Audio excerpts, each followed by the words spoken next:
What is up, everybody? Welcome back to the channel. So I got home from work yesterday and I had, so we have packages. So the top box is what we're going to concentrate on today. That's the new KYB front shocks for the suspension.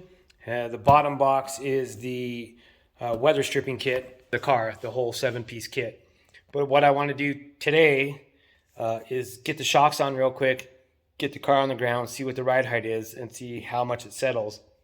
And then it's been raining and snowing off and on all week. If the weather's nice, I need to go drive the car so that spring settles in some more and then finish tightening everything up. So it shouldn't take me too long on this video to get that done. We'll go through the process. I'll show you the shocks as soon as I get them unboxed. The weather stripping is going to be a whole separate video. So let's get started and get this car going.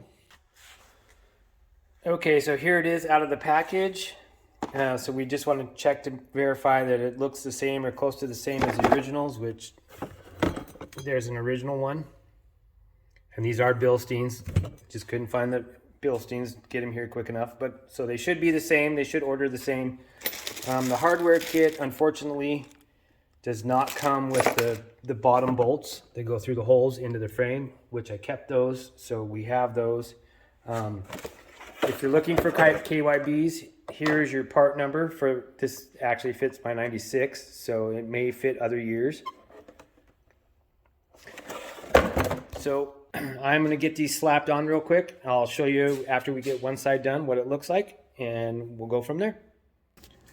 All right, there's one shock done. So that's a 15 millimeter, that's a 1/4 inch, and then you have a 13 there. Those are both 13 millimeters. There's a nut on the bottom side to tighten it up. Yeah, I probably should have turned that so it said KYB on the outside, but this is not a show car and I can fix it later. So, and then I got some grease on it from the upper ball joint. I'll get wiped off, but we'll make the driver's side look prettier. So there's one side down, one side to go. It only took about 10 minutes. So let's get going. All right, so this side's on now too.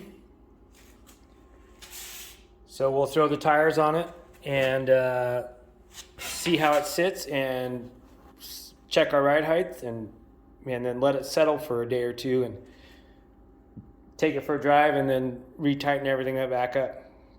All right, it's fully on the ground now. And that ride height is way higher than what it used to be.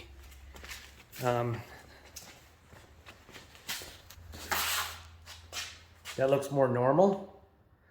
I'm sure it's probably going to settle in some, and that's why we need to go drive it, but I like that better.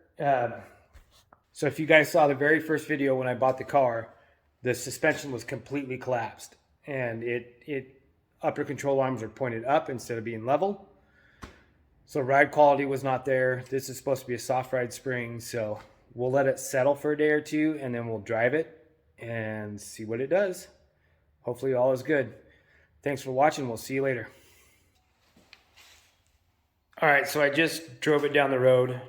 No noises, no clunking or banging. Everything felt really good. It looks like it's settled a little bit more, but the car looks more level now than it used to be.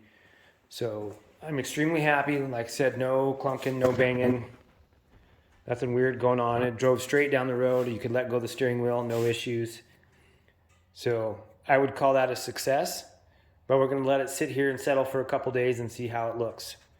So that's one more project done and can be checked off the old whiteboard right there. In fact, let's go just do that right now.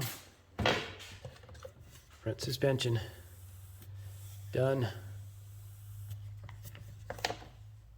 Perfect. Got a couple more things to do and she'll be ready to go for spring. Now I'll tell you, thanks for watching. Be sure to like, share, subscribe, and we'll catch you later.